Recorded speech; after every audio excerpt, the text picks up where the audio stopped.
So this is my first Blood DK commentary on Inspiring Week for Theater of Pain at level 19. It's the highest I've done for DK so far, and it was honestly a terrible key, but I decided to put it up because we did time it, so I assume that someone can learn something from this, but we just barely time it. So basically the first pull, this is kind of like standard nowadays, is pulling this big guy onto the first boss. As Blood DK, things can get like pretty scary. Like as warrior, I don't really take too much damage here, but as DK, I can help out a lot with CC pulling those rogues or assassins or whoever they are.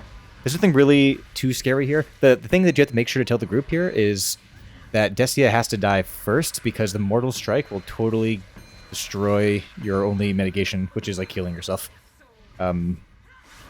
Besides that, the Searing Death over there, that isn't being kicked very much. Looks like we don't have a big kicker group, at least for Searing Deaths. That applies like some like group-wide damage effect, and on Grievous week, which is this week, it's a Grievous Inspiring. It's like a ton of healing for the healer. I was actually kind of surprised that I feel like the healer actually did pretty well. He's doing a pretty good job healing. He actually has more healing than me. Obviously, because everyone is covered in in Grievous and Searing Death, but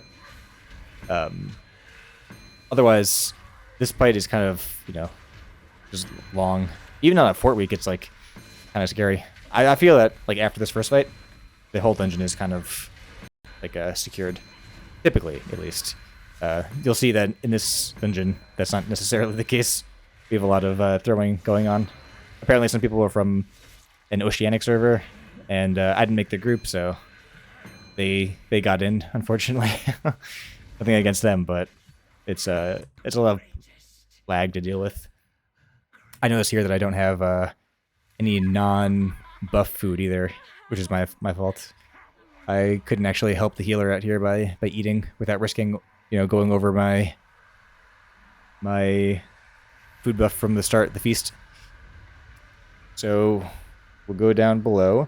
I decided here to also do the old 9.0 route, where you just do like Zav, then Lich, then the Plague Wing, just because I wanted to guarantee that the lust timings would work out. And we actually were like a little fast, even with all the mistakes that were happening. But I like DK a lot in this dungeon this week, because Inspiring is so terrible that I can't bring myself to play it on like at least on the warrior, who just can't do anything about any of the Inspiring mobs on his own. In Theater of Pain and in Necrotic Wake for Blood DK, you can like control undead, all of the Inspiring people that really matter. So it's actually pretty nice using him. And you can see here people just like trash talking each other. I don't know. That's always bad. Somehow they stayed and finished the key. But we kill Soggodon, and the plan is just to go through all of the Zavwing. This isn't like too important of a pull in terms of Inspiring. I got a little low there. So basically every pull, what I'm doing is I'm using my Covenant ability, Swarming Mist, along with Bone Storm to give me like kind of, perma invincibility for like 10 seconds or so. I got a little bit low there, so I decided to pop my actually, I'm so new to Blood that I don't even know what this thing is called yet. My healing cooldown on myself. But I do run Bone Storm. It seems to be pretty good for just damage, because blood damage is so bad. I'm running the damage legendary as well, that gives you all of the other two diseases and whatever from the other specs. Nothing too important with this guy, except you have to get out of the whirlwind, which we end up having a lot of trouble with in this run. It was about this time where I expected the group to completely fall apart, but somehow they endured the monk's shamings. Yeah, so I think he dies like to 3 of these things. I feel like he maybe just switched to Demon Hunter or something, and he's doing momentum and he's just like zooming around everywhere. He just doesn't know how to actually control it. But whenever there's like a single mob, it feels really, really safe as blood. Like you're in no risk of ever really dying. And as you increase the number of mobs, like every global starts to matter a ton. Later on, I slip up one global, and we fall into a bit of trouble. But yeah, here it's just, I think the next one is when the Demon Hunter has a mistake, or possibly the Arms Warrior. Here it is, and there, yeah, again, yeah, that's not good, but that's fine. We kill him. We go on to Varuth. Just be mindful of Inspiring and Grievous to help your healer drink mana, whatever's between the pulls. Varuth is like by far the scariest one to me as blood, just because like the healing debuff makes it really hard for you to catch up on your healing. So I basically just like pray that I will, parry one of his bleeds on me, so I can actually catch up. I'm also running Draven, so he gives you this ability where you stand still and you get like a HP buff and a healing buff. So it's a little cumbersome to use. It's kind of annoying because I tend to move for no reason at all, like I just did there. And here, I think I probably take the AoE power. That was kind of a reflex, and I don't know if it's the best decision in Theater of Pain, to be honest. I'm not exactly sure. For any other dungeon, I always take that, but there's so many single target fights here that I'm not sure if it's the best thing to do. But him, like, one thing I have to work on as blood is actually using my cooldowns. Like you can see, I think, like, I've had Rune Weapon up since the boss. I don't think I've used it once. That and my Lichborn is something I'm trying to use more too, because it's it's got the conduit to turn it into a 10% DR or so. So I try to pair it up with rune taps just to make it like a mini good cooldown for DR. But yeah, I probably should have used, like, honestly, if I had used that on Varuth, I might have actually parried the bleed and had it up in time for one of these packs, which I also don't need it for. So I should just like learn to do it. But that's one nice thing actually about switching from the Dancing Rune Weapon legendary over to this legendary. I get full value out of this legendary because all you really have to do is inflict people with your plague, and it does the rest. So yeah, this is nice because the Inspiring guy, the captain, you can just mind control him, and then he gives you his buff instead of giving it to them. And it's like, I think it's like maybe a 2% damage increase and a 5% damage decrease for your team. So that's very nice, actually. The only risk here is that if you wipe... Oh yeah, so I just tried to go over... I still don't know for sure that I can reproduce getting Wreck the Hardened on here, but I feel like if I just time it for when Wreck is attacking, then it works. Yeah, here the warrior follows the Demon Hunter. I think he might do it twice as well. You want this guy because you don't want to have the other guy doing AoE stomps, inflicting Grievous on everybody on the team. The healer would not be happy about that. I'm actually still kind of amazed that he isn't right now. I feel like he actually did a great job. He didn't have time to do a lot of damage, obviously, but... And you can tell that his healing is always higher than mine. He's like constantly AoE healing the entire group. I feel kind of nervous about bringing like a Disciplined Priest this week. Yeah, this week isn't very amazing. But yeah, this guy, nothing to know here. Nothing different as a Blood DK. Although I still haven't used any of these cooldowns. Like, Blood is very self-sufficient, and I find myself at times just having like tons of resources, and I'm sitting at like full health, full runic power, and I'm just doing like a damage rotation using Blood Strikes or Heart Strikes, Death Strikes for DPS. Just reset the cooldown on the mind control there, So we still get everything. The damage buff and damage taken reduction. This guy, the pattern of damage is so predictable, like, you never have to worry about anything. The only weird part is that that last strike that he does on you, the Tank Buster, it kind of hits like 2 times, even though the animation for it is a single time. But yeah, he'll pick them. I think someone claims Monk says you. Does it mean that you die or that you win? I guess it means you win, which I'm surprised about because the Monk was like not having any of this. I guess maybe he had used all of his cooldowns already, so there was no point in him taking a damage buff. That probably makes the most sense. Yeah. Yeah, so like in general, if it's not gonna one-shot you, then it's like not very important. One mistake that I made early on was using the Death and Decay talent over this rune talent. This rune talent is like really nice. It just like smooths out your rune consumption and like comes in clutch for those times where you desperately need one more rune but you don't have it.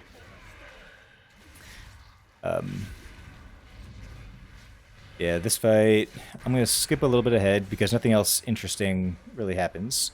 And there's nothing Death Knight-y that makes it different from the other tanks so far. One thing to know, that if you have this guy mind-controlled, he will run all the way around to catch up with you. So make sure that you're refreshing his mind control before that happens, because sometimes he might like, be over here in the minimap and he'll just, detach from you as a pet, and then he'll come running over to you with aggro. So if you, go over here to pull and he comes with aggro, then he'll be inspiring and he'll help all these guys. That happened one time, unfortunately. Here I usually trade like half of them. I usually use like Death and Decay just to yoink them over. The far ones.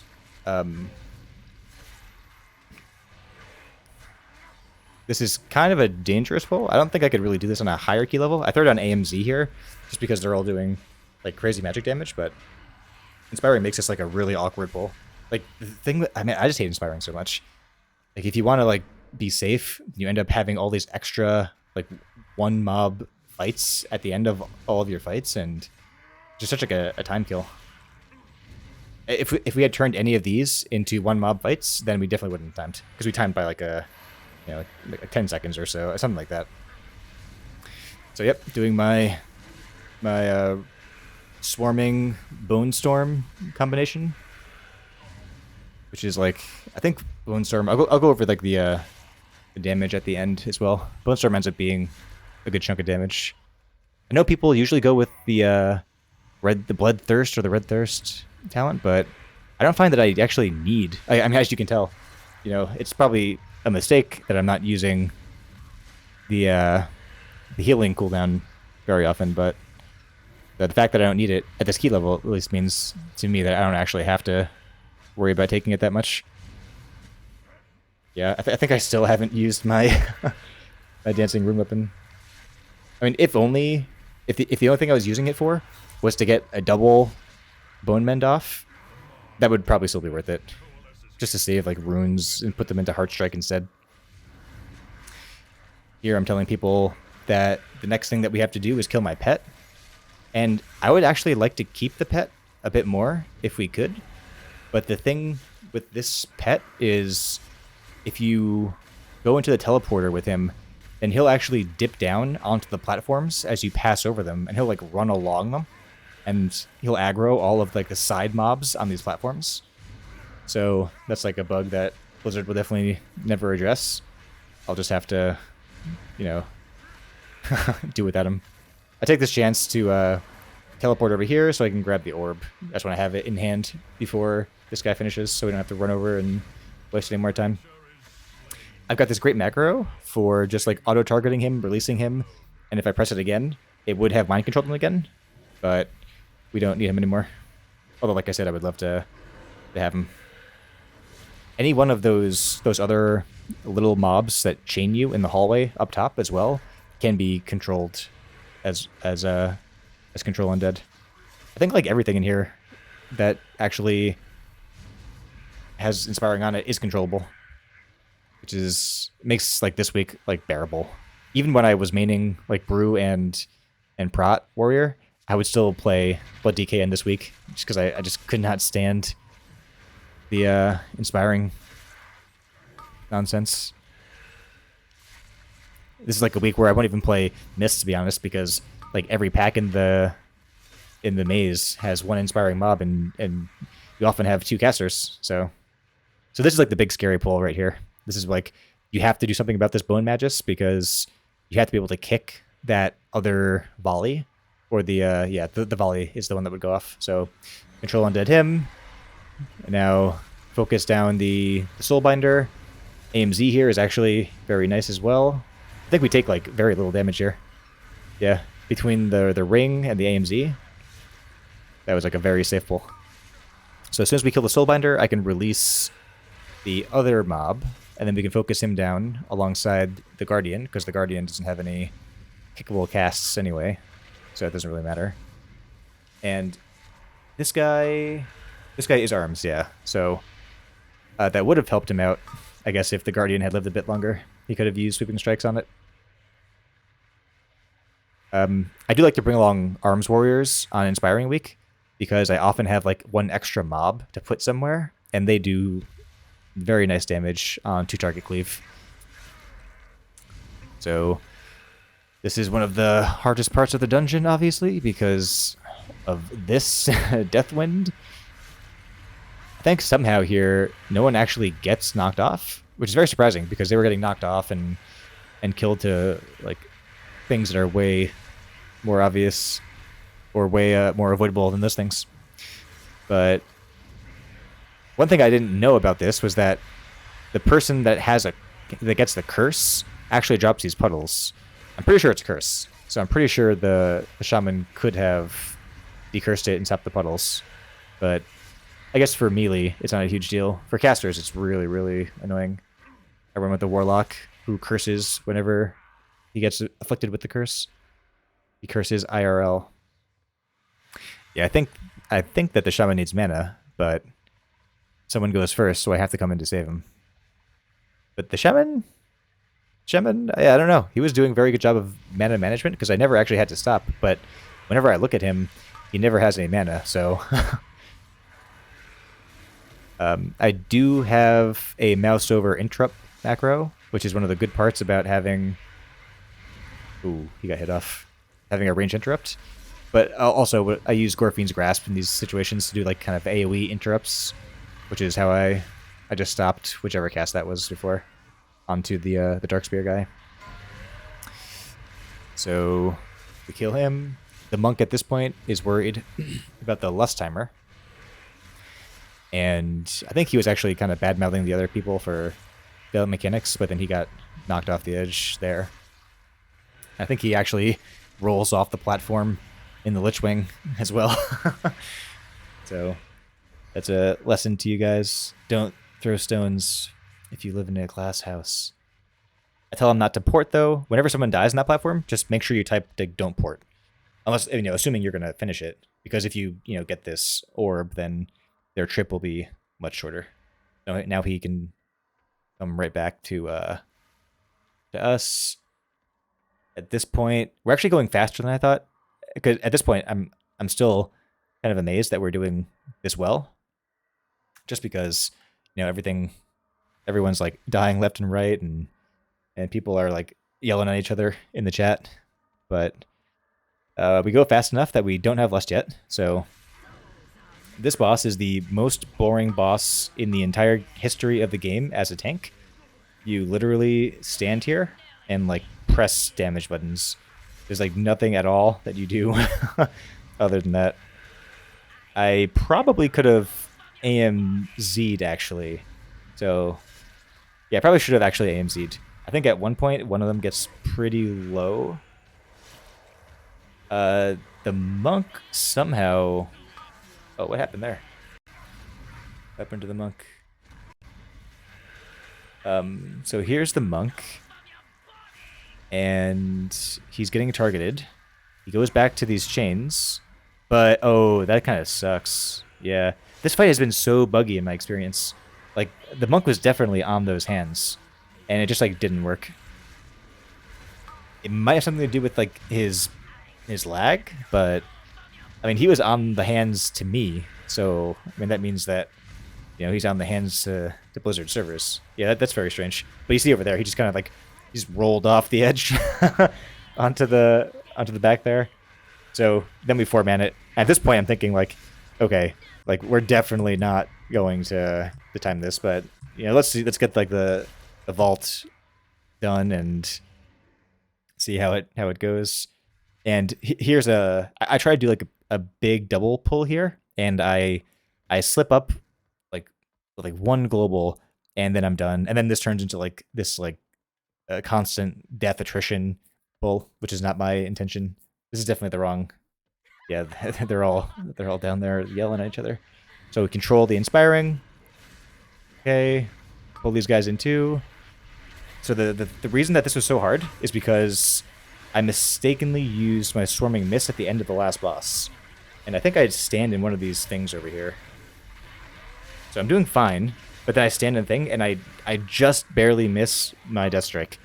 And that's like, oh man. If I get that one Death Strike, then this whole pull is completely saved. But because I die, the guy is free, and no one can kick anymore, and now he has to be re-inspired. And yeah, I'll just save you the trouble. I die again, and then again. So at this point, I'm thinking like, okay, this really isn't going to be timed. Like, I think we all died like 2 or 3 times there, but I have hope. I think I don't know yet if it's better to use Bone Storm on 3 targets or not. I tend to not do it on 3 targets just because you're not hitting like the max for how much health it'll be giving you.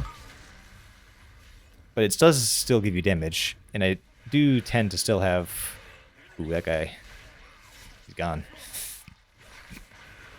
So here I should definitely use something. Okay, I use something. Yeah, so I still haven't used Dancing Rune Weapon. Like, I don't know what's wrong with me. I'll just have to... The way that I design my weak auras, I group everything on the left over here with this like standard rotation stuff that I expect myself to press, routinely. And I group them, in ways that make sense. Like, I always use this column together. These are like my normal spammy things I do. This is like my Bone Shield charges, my Blood Boil. And then these are all my defensives. And it's definitely like the biggest list of defensives of any of my tanks. Just like so many things that you can do. And I think if I look at this, like most of these things will be glowing the entire time.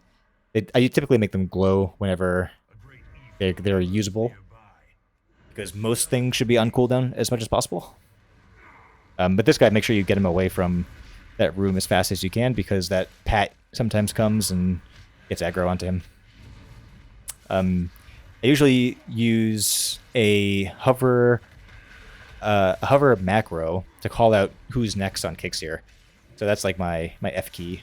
I hover over the person I want to do it next, which looks like, yeah, am I doing that here? Maybe I'm not doing it here. I usually do it, but I think things are just kind of working out. But that has actually been pretty handy. I made it for my warrior for trash because I was so helpless as the warrior, but it came in handy this season for this guy, or for this ethics. I think I pop in a Vispot here just because like I didn't want to be the one, that gets that aggro. I'll run in here, and I'm gonna do my normal Bone Shield combo. I still refuse to use my Dancing Rune Weapon. Get a nice range interrupt off. Stand in the goo again. At least as a blood DK, if you stand in shit, it's like, it's my health, right? I'll do what I want with my health. I get my health back myself. I'll spend it however I want to. The Putrid Butcher should be interrupted, actually, before he does that Devour on you, or else he heals himself big. We're gonna grab the gas bag with the frontal backle. This guy doesn't really have anything much to add to him. I'm gonna skip past this guy. Guy takes a while. This is like the ambush here.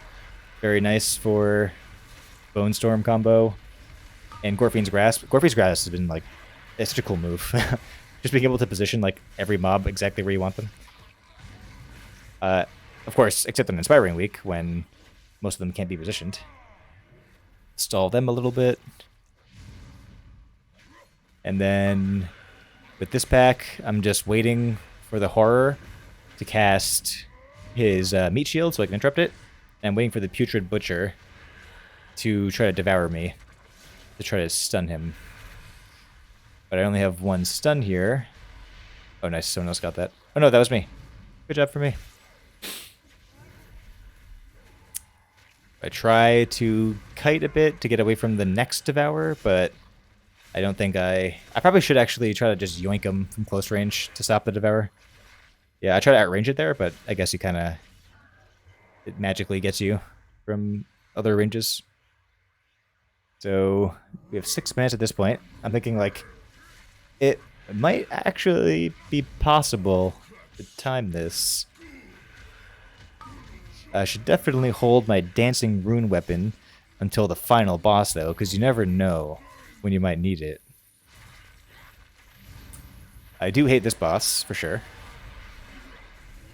So this time, even though it was 3 targets, I did decide to use Bone Shield, which I probably should do just because during Storming Mist, there's like so much extra running power that, you know, unless you're going to spam Arch Strikes, which is like, if you're like taking a ton of damage, it could be, you know, worthwhile. But chances are, if you Heart Strike all of the burning power out of a Storming Mists, then you will definitely cap your health. So something's getting capped there without Bone Storm. Hit, recover, cool. Sometimes I'm not a huge fan of Draven just because you often can't stand still for very long in dungeons, but even without that, just having his extra 10% DR, like below 40% health, paired with the DK talent, I think like something of the Necropolis that gives you 30% under 30% health, 30% DR under 30% health. Like those make you really tanky under, you know, 40 to 30% health, such that, like, you know, I've had times where I just hang out around 20% for a long time because, you know, it's a dire situation and stuff's going wrong. And it feels way more scary than it is if you know that you have that DR, but when your bar is that low, you know, you can't not be scared. So I usually save the first 3 mobs in the dungeon until the very end, because when you go up here, there's this, like, you know, RP that you have to endure before the final boss is even there to be tagged. So it feels like a pretty good deal until I get to the point where, you know, I can pull them in with the other things on the boss, which I don't think I'm quite there yet. But my intention at this point is to focus down the caster so that I can just like yoink the 2 melee into the boss. But I mean, we have a monk and the cleave is just like so high. Yeah, he's doing like 30k damage on 3 targets, so there's yeah, they're basically dead. Throw a stun out there, because why not? I won't need that for a while. So with this guy on the warrior, you can actually reflect all of his reaping sights, but on the DK, you can't do much about it other than like your normal stuff. You know, you have AMS, I think, negates the magic portion of it. I think there is like a non-magic portion of it too, even though it's like reflectable or something. But I mean, as long as it doesn't one-shot you, it's like totally fine. So here, I was trying to get a cool Gorfine's Grasp out, but I must have like hovered over or outside the hitbox or something. It's a hover macro for Gorfine's Grasp as well. So that should have kind of Gorfine's to the right spot, but it used it on the guy I was targeting. So I must have like, yeah, I don't know what happened there. I'll have to look at that again. Just eat another Reaping Scythe. I'm looking at the timer right now. I'm like, what? You can wipe like 30 times and everyone can hate each other and you can time pretty easily. Yeah. This is... I haven't done over a 20 on this guy yet, but I'm hoping that next week I'll get at least one or a couple. And we're pretty secure at this point. Like, we made it to Lust. We got past, a lot of the lame overlaps. Now it's just like dodging ghosts. I could have sworn that this thing was going to kill everybody here, and they did not. No one even got touched. I was so proud of the team. Not proud enough to run with them again, of course, but proud still. Using your decoy stuff here to gather up. Ranged interrupts, yoinks. And does anyone? Ooh, yeah. So he takes that to the face, but we time with like a minute to spare. I was amazed. I was honestly totally amazed that this was possible. Really quick, I'll just show some things in game with the character. I'll show my build, maybe the overall of my pathetic DK damage. And I think I probably won't do much for DY. I think I'll probably have to make like a dedicated UI video for most of my characters, but yeah. So I am Venthyr. I just happen to be in Ardenweld. One of the big mistakes I think that I made before was taking Relish in Blood over Blood Tap. Relish in Blood is like a very easy thing to just like passively use, but it's nowhere near as good as Blood Tap. Like you should totally just like get used to Blood Tap and forget Relish in Blood as soon as possible. Most people want to use Red Thirst, at least in guides, I find, but it doesn't feel anywhere near as impactful as Bone Storm. Like with Bone Storm on like giant AoE pulls is like a really consistent source of healing without having to sacrifice any globals over 10 seconds. And you're so global constrained as a Blood DK anyway that it feels like it just gives you so much more than the tooltip text. But I guess Purgatory is another popular option, but I've just grown to like Bone Storm so much. And there's like another guy that I've been looking at who's running like crazy high 28s and stuff, and he's running Bone Storm, so it can't be too bad. I do hear that Bloodworms is like a small increase in DPS, but I do actually find that Voracious makes a big difference when it comes to self healing. And of course, Grip of the Dead's like this is half of why I think I like the DK a lot. Just like being able to yoink someone over and then just like slow them down, like give all this control, keep them over there. You can yoink back to the other side. Probably shouldn't have done this during the video. Now I have to actually kill them. Okay, I'll use Dancing Rune Weapon. Finally. There.